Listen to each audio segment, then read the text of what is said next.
একজন ব্যক্তির নামে পুরো একটি সিটি গড়ে ওঠা কিন্তু চারটেখানে ব্যাপার নয়। আবার এখানকার মানুষ এটাকে দ্বিতীয় বসুন্ধরা নামে কিন্তু আখ্যায়িত করে। ইয়েস গাইস, আজকে আমরা আছি আফতাবনগর অর্থাৎ জহুরুল ইসলাম সিটিতে, যা সম্পর্কে আজকে আপনাদের কিছু ইতিহাস এবং কিছু মজার ঘটনা জানাবো। So let's go. একজন মানুষের অক্লান্ত পরিশ্রমের ফলাফল যে একটি বড় শহর তৈরি হতে পারে, তাই যেন আফতাবনগর একটি বড় উদাহরণ। ঢাকার হৃদয়ে আফতাবনগর অর্থাৎ জহুরুল ইসলাম সিটি বর্তমানে আধুনিক নগরায়নের এক অনন্য উদাহরণ। মূলত রামপুরা ও বনশ্রী পাশ ঘেঁষে গড়ে ওঠা এই এলাকাটি এখন আবাসিক এবং বাণিজ্যিক উভয় ক্ষেত্রে ব্যাপক জনপ্রিয়। আফতাবনগর প্রকল্পটি স্টার্ন হাউজিং লিমিটেডের একটি মেগা প্রজেক্ট। এটি মূলত জহুরুল ইসলাম সিটি নামে পরিচিত। 80-র দশকের দিকে এই পরিকল্পনা শুরু হলেও গত এক দশকে এখানে কাঠামো এবং অবকাঠামো উন্নয়ন অবিশ্বাস্য গতিতে বৃদ্ধি পেয়েছে। আফতাবনগরের সবচেয়ে বড় শক্তি হলো এর লোকেশন।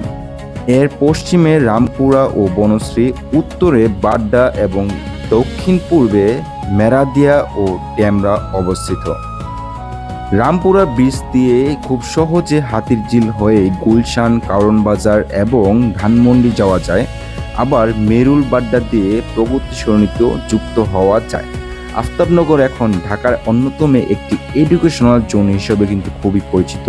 এখানে বিভিন্ন ধরনের ভার্সিটি এসে, এছাড়াও ইম্পেরিয়াল কলেজ এবং বেশ কিছু নামি দামি ইংরেজি ও বাংলা মাধ্যমে স্কুলও কিন্তু অবস্থিত এখানে।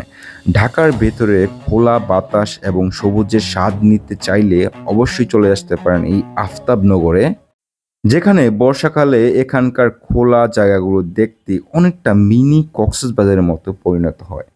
বিকেলের সময় হাতিরঝিলের বিকল্প হিসেবে মানুষ এখানে ঘুরতে আসছে।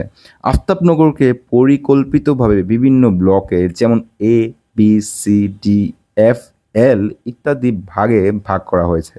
এখানকার রাস্তাগুলো বেশ প্রশস্ত এবং ড্রেনেজ সিস্টেম খুবই আধুনিক। নিরাপত্তার ক্ষেত্রে তো কোনো কিছু বলতেই হয় না। সো যারা অবশ্যই ভবিষ্যতে এখানে আসার প্ল্যান করছেন অথবা ভালো একটা ফ্ল্যাট বা প্লট কেনার পরিকল্পনা করছেন, তারা কিন্তু চাইলে এখানে এসে পড়তে পারেন।